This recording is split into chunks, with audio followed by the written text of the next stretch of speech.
Ceci est un livre audio autogénéré par Google. Préalable.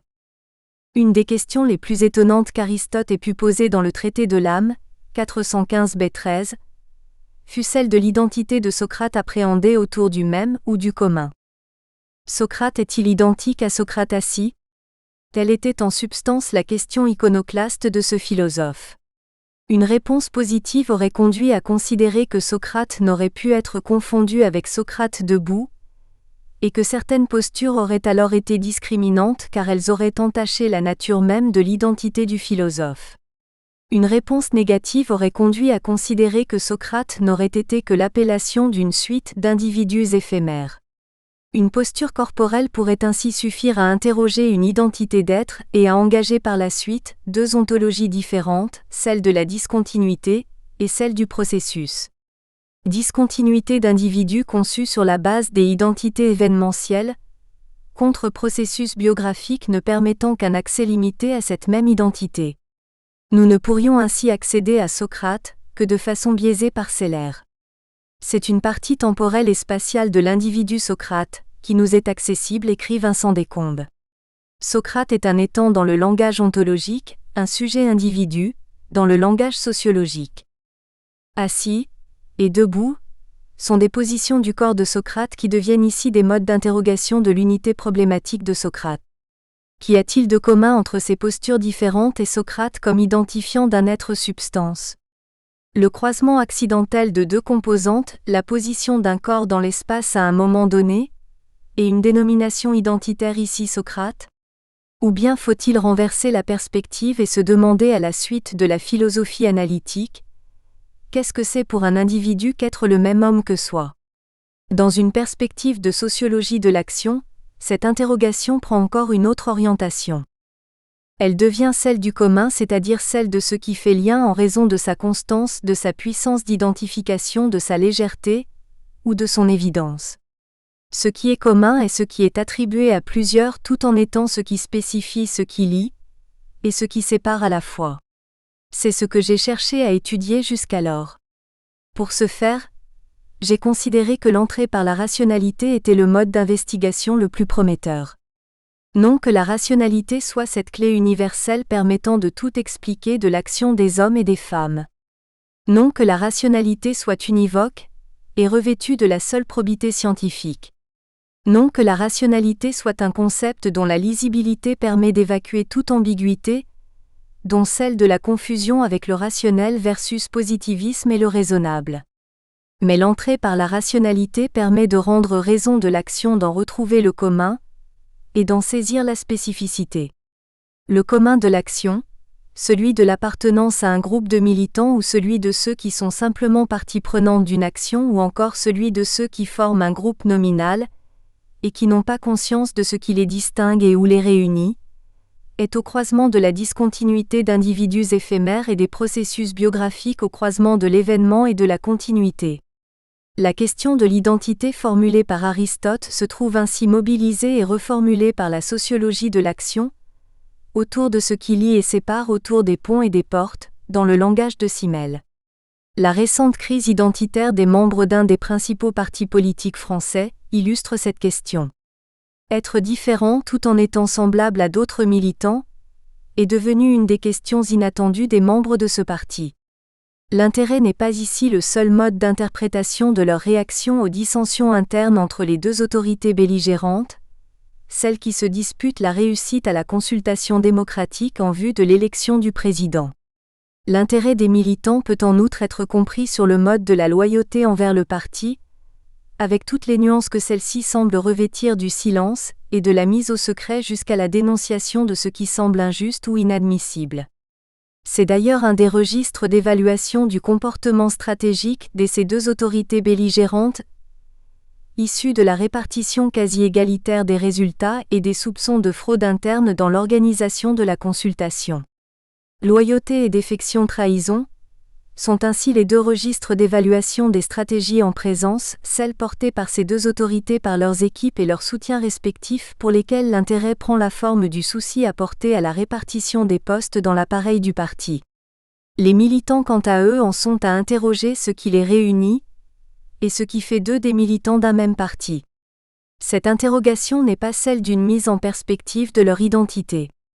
Elle est plus prosaïquement celle qui leur permet de rendre raison de l'action des deux autorités belligérantes, et de prendre parti, ou de refuser de s'engager plus profond dans la déchirure au motif le plus souvent de l'unité du parti.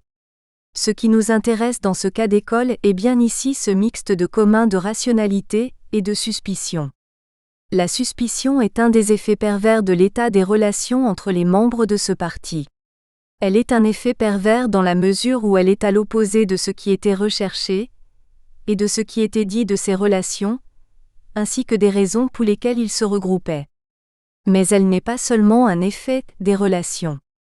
Elle est à la fois effet et facteur de la recomposition des évaluations des comportements des uns et des autres, à la mesure de ce qui fait commun, comme dans le cas de l'évaluation de la loyauté envers les membres du parti politique en question.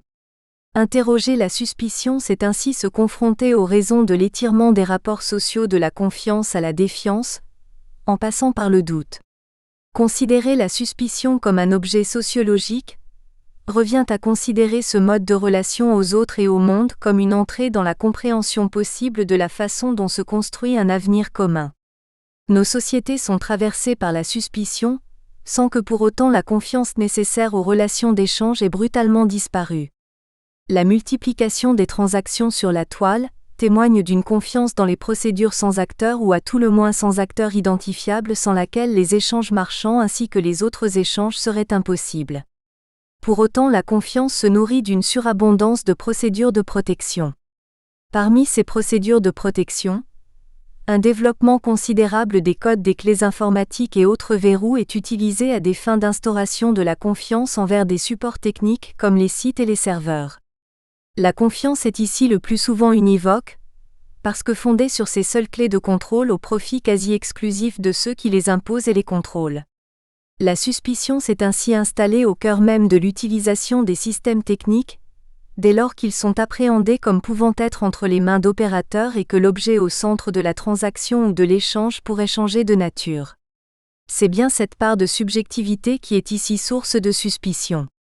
Pour autant, l'objet lui-même est entaché d'un doute raisonnable portant sur sa qualité, ou sa fiabilité par exemple. Mais cet objet n'est suspecté qu'à hauteur de ce qui est promis, ou de ce qui est dit à son propos.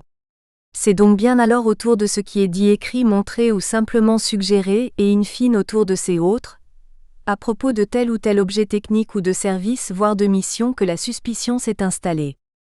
Elle a en outre été instituée comme étant une attitude raisonnable par l'extension de la professionnalisation à des activités échappant jusqu'alors à la nécessité d'un formalisme juridique, et parfois même bureaucratique.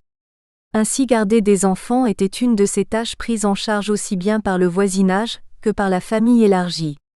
La professionnalisation de la garderie s'est faite sur la base d'un formalisme juridique de règles applicables, conduisant de facto à des modalités d'exercice de cette activité qui ne pouvaient être prises en charge par les familles élargies et a fortiori par le voisinage. Mais dès qu'un incident surgit, c'est alors à la fois sur le registre de la responsabilité juridique et sur celui corrélatif de la suspicion que l'activité est évaluée. À cela se surajoute une conception fort protectrice de l'enfance, qui renforce cette attitude de suspicion dès lors que quelque chose est de nature à troubler la confiance et à faire ressurgir l'angoisse de la séparation. Il y a là à la fois ce qui lie et crée une solidarité de dépendance réciproque, et ce qui éloigne de toute relation commune. Pourquoi la suspicion est-elle devenue un mode commun de relation au monde et de désignation sociale ? Telle est la question centrale de cet ouvrage qui interroge les négatifs, à la suite de mes précédents travaux. L'hypothèse générale qui sous-tend ce travail est celle d'une extension de l'incertain dans l'ordre du savoir et de l'aléa, plus encore que de l'imprévisible dans l'ordre de la vie sociale et politique, qui peut à contrario renforcer l'adhésion à des croyances normatives. Alors que la suspicion était auparavant orientée vers le malade, le délinquant et le déviant, elle s'est étendue sous le double effet d'une généralisation de la démarche de recherche d'indices et de la professionnalisation dans un cadre d'action où le futur est devenu imprévisible. Cet ouvrage fait suite à mes précédents travaux sur la sociologie des liens négatifs, c'est-à-dire des liens peu valorisés ignorés ou dont les effets sont inattendus. L'indifférence et l'envie, la trahison, le secret, la dette, composent des liens négatifs qui se révèlent à l'analyse structurant. Introduction.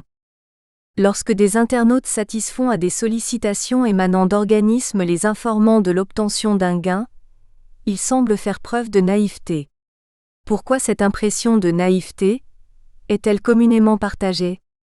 Parce que les sollicitations en question s'entendent de la transmission de leurs coordonnées bancaires ou de toute autre demande aussi manipulatrice, et que tout un chacun a eu à subir de telles sollicitations auxquelles il a été répondu.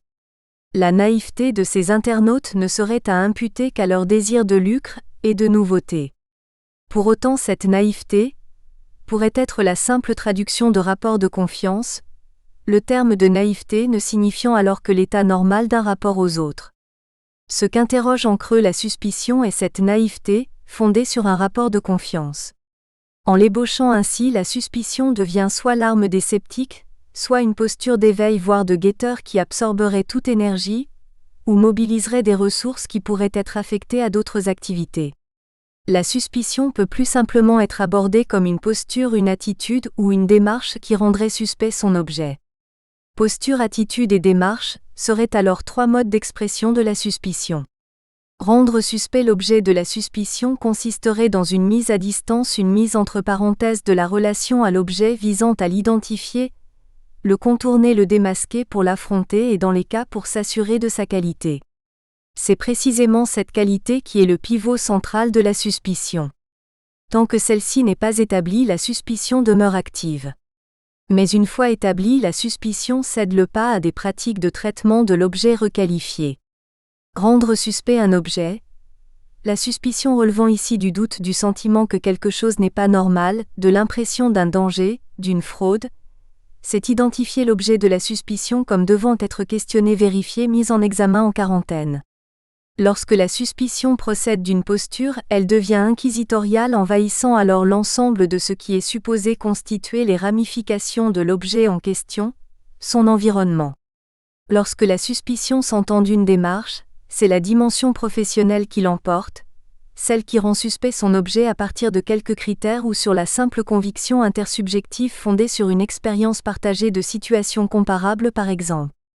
Lorsque la suspicion s'entend d'une attitude, elle se confond alors avec la méfiance voire la défiance procédant le plus souvent de moments de trouble de confiance et de la mise en doute de l'objet. Parfois l'attitude, la posture et la démarche se confondent dans une même logique d'action, celle de la seule élaboration de la qualification de l'objet en tant que suspect. L'objet glisse alors de cette qualification passagère de suspecté à l'état de suspect, indépendamment des suites données à la suspicion. La suspicion porte en germe cette dérive vers la qualification permanente de suspect. Les institutions gardent en mémoire les objets de suspicion, au point de réactiver les démarches de suspicion en fonction des événements. Des objets de suspicion ont été institués. Ils correspondent à des états de savoir et de puissance de ces institutions. Le malade et particulièrement le malade mental a été cet objet de suspicion, jusqu'à ce que soit abandonnée l'hypothèse que des forces obscures avaient pris possession de son corps. Le délinquant a été cet objet de suspicion, tant que l'hypothèse de la criminalité procédait de sa naissance. Le déviant a été cet objet de suspicion à la hauteur de l'imputation crédible de problèmes de société. La suspicion n'est pas réductible à des individus méfiants bien qu'elle les suppose. Elle est un mode de relation aux autres et au monde qui fait société. La suspicion est un de ces négatifs des rapports sociaux qu'il faut interroger pour comprendre ce qui fait lien au-delà de la division sociale et de l'instrumentalisation des contributions des uns et des autres. Le rapport au savoir et aux institutions est ici essentiel car la suspicion est une mise à distance de ce qui est présenté et qui porte également sur la parole de celui qui sait ou prétend savoir et de celui qui contribue à l'instituer en instruisant, en décidant, en exécutant des procédures. La suspicion n'est pas la seule posture de celui qui serait en position de pouvoir influer sur orienter une action, décider d'une mesure. Elle est une posture partagée avec ceux qui subissent, qui pâtissent, ou qui bénéficient d'une décision. C'est bien pourquoi on peut considérer avec Théops que la suspicion ou ici la méfiance est une des trois causes de conflit, les deux autres étant la rivalité et la gloire. La suspicion serait ainsi une des composantes de la lutte pour la reconnaissance dont le conflit, ou plus exactement la conflictualité en serait un moment. Et ce qui fait lien est ici ce qui fait sens. La suspicion serait partie constitutive de la lutte pour la reconnaissance parce que la reconnaissance fait sens, et que la suspicion postule le sens à travers le signe. Tout signe de mésestime, écrivait Hobbes, soit directement adressé à leur personne, soit par ricochet à leur parenté, leurs amis, leur nation, leur profession ou leur nom, est source de conflit. Or l'interprétation donnée à une attitude, à une parole ou encore à un geste supposé être un signe de mésestime, procède de la suspicion et en arrière-fond de cette lutte pour la reconnaissance dont Hegel et plus tard Kojève en feront un des moteurs des sociétés. Risquer sa vie pour être reconnu pour le prestige et la distinction, ou se soumettre en échange de la paix et de la sécurité, telle pourrait être l'alternative fondamentale du jeu de reconnaissance entre le maître et l'esclave dans la perspective de Hegel. Mais le jeu ne s'arrête pas à cette alternative car le maître a besoin de la reconnaissance de l'esclave qui ne peut la lui apporter en raison de son statut, et du maigre crédit qu'il lui accorderait alors que l'esclave est conduit en raison même de son statut inférieur à apprendre et à changer de désir dans et par le travail. L'inversion dans le conflit est dès lors possible, voire même inévitable. La suspicion s'inscrit dans cette dialectique du maître et de l'esclave en agissant comme une des conditions d'une démarche de savoir pour l'esclave, confronté à la demande implicite de reconnaissance du maître, et comme une posture d'hostilité et de défense pour le maître confronté à la possibilité d'un renversement de son autorité. L'hostilité est ainsi fondamentalement articulée à la suspicion dans la démarche de reconnaissance et compose cette insociable socialité des hommes selon l'expression kantienne. Si l'hostilité s'oppose à la coopération comme la suspicion à la confiance et le secret au débat, elle semble néanmoins permettre comme la suspicion et le secret l'expression timotique, celle de l'éthique de soi parce qu'elle se construit sur des choix qui peuvent être dissonants au regard de points de vue communs. La suspicion ne saurait en conséquence être appréhendée sur le registre d'une pathologie individuelle ou sociale. Elle est au contraire un mode d'emprise sur le réel qui, bien que désagréable pour celui qui peut en être l'objet, s'avère être une démarche raisonnable. L'hypothèse d'une extension de la suspicion pourrait contredire celle d'une généralisation du relativisme, voire celle de l'isotimia. Nous aurons à envisager cette nouvelle dimension prise par la suspicion. Mais il faudra auparavant s'entendre sur ce que désigne la suspicion, sur ses fondements, sur sa manifestation, et sur ses objets. La suspicion est un thème délaissé par les sociologues. Il est aussi peu investi que l'indifférence, le secret ou la trahison. Elle est bien pourtant un de ces négatifs qui révèlent des modes de relation au monde et aux autres sans lesquels l'intelligibilité de nos sociétés resterait faible. Ce livre s'inscrit dans la continuité de mes précédents travaux. Il se nourrit d'enquêtes réalisées dans des organisations, aussi bien que de l'observation du quotidien.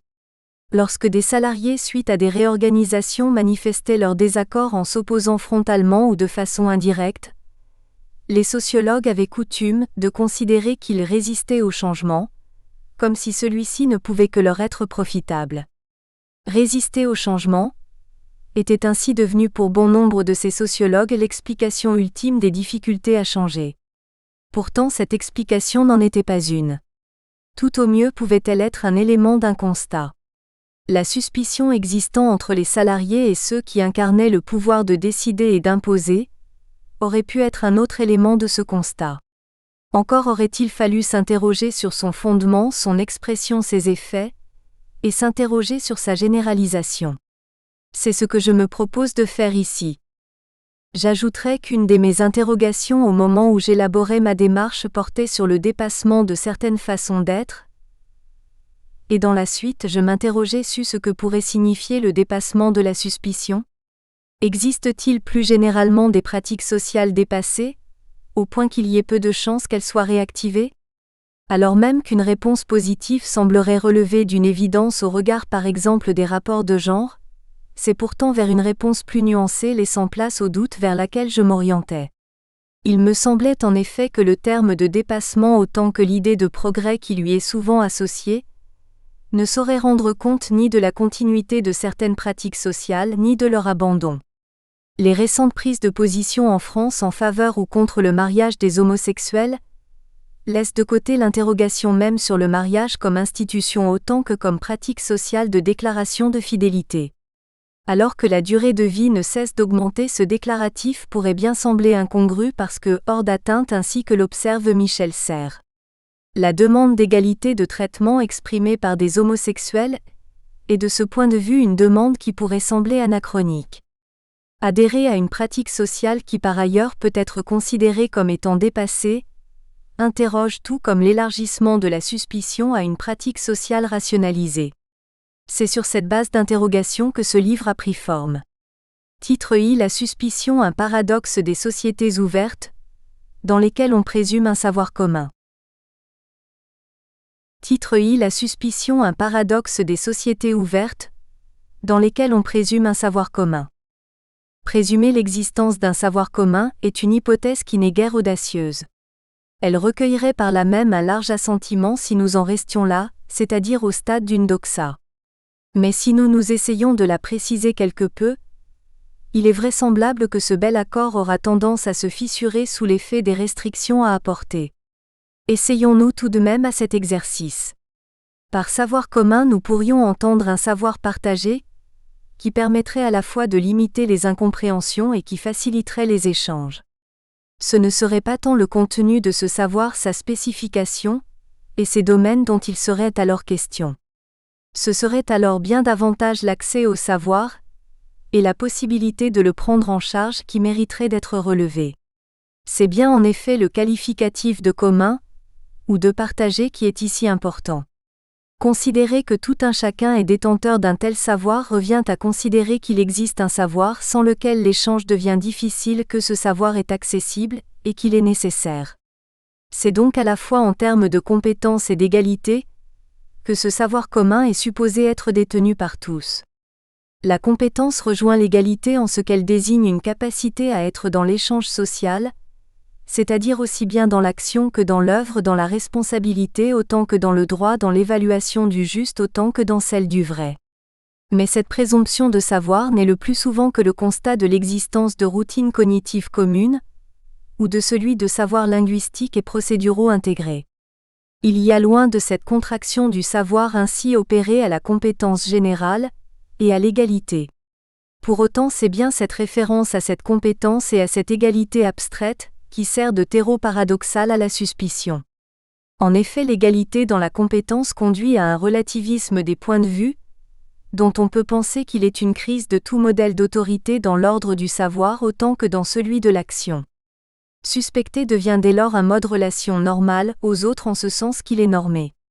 Lorsque des étudiants doutent des propos tenus par tel ou tel enseignant ou conférencier au motif qu'ils ont lu ou entendu des propos différents en d'autres lieux ou sur d'autres scènes, ils le font sur la base d'un savoir qu'ils estiment détenir au même titre que l'enseignant ou le conférencier. Ce savoir considéré comme étant accessible, serait ainsi un savoir de juxtaposition et d'agrégation de données dont le caractère disparate et parfois contradictoire ne poserait pas de problème particulier, si ce n'est que ce savoir ne conduit pas ipso facto à de la connaissance et in fine à de la connaissance, c'est-à-dire à un savoir réflexif. Cette transformation du savoir en connaissance et en compétence ne va pas de soi, et elle n'est pas rendue nécessaire par nos sociétés où le glissement d'un argument à un autre, d'un registre de justification à un autre tient lieu de raisonnement. Bien davantage encore, la doxa qui se construit sur la base de ce savoir partagé, compris ici comme un savoir apparemment accessible, ne vise pas à distinguer le vrai du faux, ce qui est fondé de ce qui ne l'est pas. Il vise à donner le change, à permettre que s'établissent des échanges sur une base de facilité cognitive et symbolique. Mais en même temps donner le change, s'entend de cette réplique, rendue nécessaire pour exister socialement.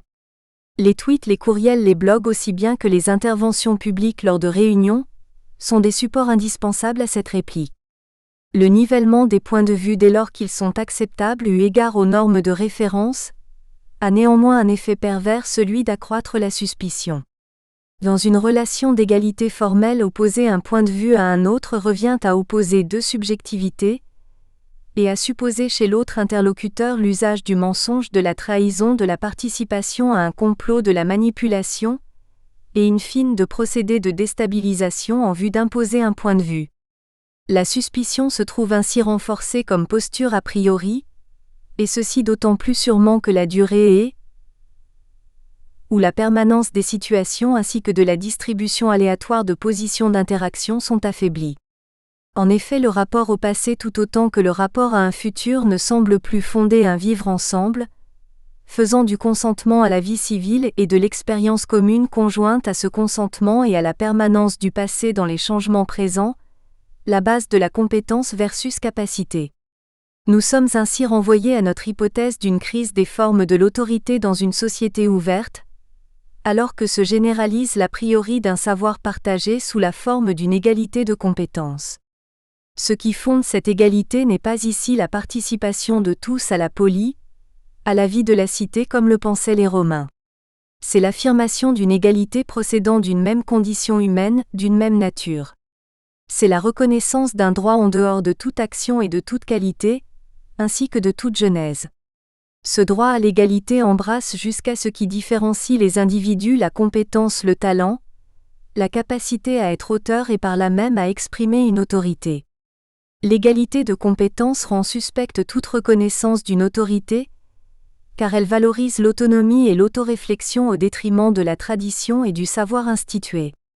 Mais la suspicion envers toute forme d'autorité perçue comme relevant de la tradition et du savoir institué se retourne dorénavant contre cela même qui lui servait de justification, à savoir cette autonomie, et cette autoréflexion relevant de l'usage de la raison.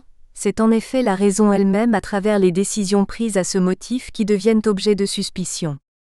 La suspicion se confond ainsi avec une mise en question permanente, une déconstruction critique, une mise à distance de tout savoir, un subjectivisme fondé néanmoins sur un savoir commun. Comment choisir raisonnablement entre la confiance et la suspicion? Que désigne la suspicion aujourd'hui? Telles sont les questions qui servent ici de fil d'Ariane. IA. Comment choisir raisonnablement entre la confiance et la suspicion? La suspicion et la confiance procèdent d'un même usage de la raison. Elles sont toutes deux des pratiques sociales qui se comprennent sur un registre de rationalité cognitive. Elles s'entendent toutes deux d'une économie de décision ou de choix. La dépense est simplement décalée dans le temps. Dans le cas de la suspicion, la dépense correspond à celle d'une énergie cognitive orientée à discerner le faux du vrai, et à déterminer sur quelle base il est possible d'abaisser la garde, c'est-à-dire de faire confiance.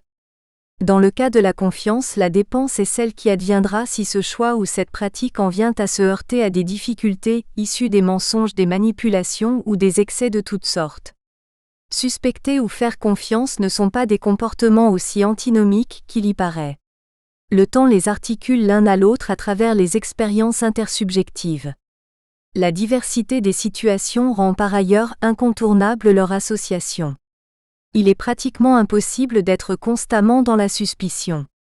Il est tout aussi déraisonnable d'accorder sa confiance sans examen même sommaire, comme celui qui consiste à accorder sa confiance envers des individus sur la seule base du port d'une tenue réglementaire signifiant leur appartenance à une institution.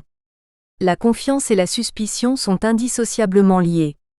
Ces deux comportements participent des effets de l'égalité de conditions que Tocqueville avait identifiés comme étant une aspiration universelle. Dans les temps d'égalité, écrivait-il, les hommes n'ont aucune foi les uns dans les autres à cause de leur similitude, mais cette même similitude leur donne une confiance illimitée dans le jugement du public, car il ne leur paraît pas vraisemblable qu'ayant tous des lumières pareilles, la vérité ne se rencontre pas du côté du plus grand nombre. L'absence de confiance s'est radicalisée en suspicion, et la confiance illimitée envers le plus grand nombre est devenue une tyrannie du nombre, qui ne sert le plus souvent que d'alibi lors de choix à effectuer ou de mesures de protection de soi en étant conforme au choix des autres. La suspicion autant que la confiance semblent ainsi être devenues des comportements prévisibles, eu égard à cette norme d'égalité. S'ils sont prévisibles à l'aune de cette norme, ils n'en sont pas moins différents, et si la norme d'égalité peut expliquer leur permanence, elle n'explique pas ce qui fait que la suspicion peut l'emporter sur la confiance ou l'inverse. Il y a là une difficulté qui pourrait bien être la suite de celle à laquelle s'était affronté Max Weber, quand il analysait les fondements de l'autorité, et qu'il identifiait l'autorité rationnelle légale comme étant le parangon de la modernité. En effet, Max Weber était conduit à réintroduire au cœur même de l'action rationnelle l'émotion comme composante incontournable de cette même rationalité, et ceci en raison même d'une contradiction entre la rationalité substantielle et la rationalité formelle, entre la rationalité inscrite dans une communauté historique, et une rationalité d'organisation extérieure aux individus.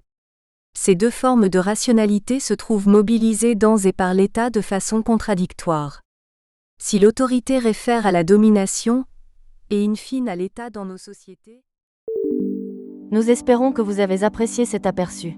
Pour continuer à écouter ce livre audio sur Google Play Livres, utilisez le lien dans la description de la vidéo.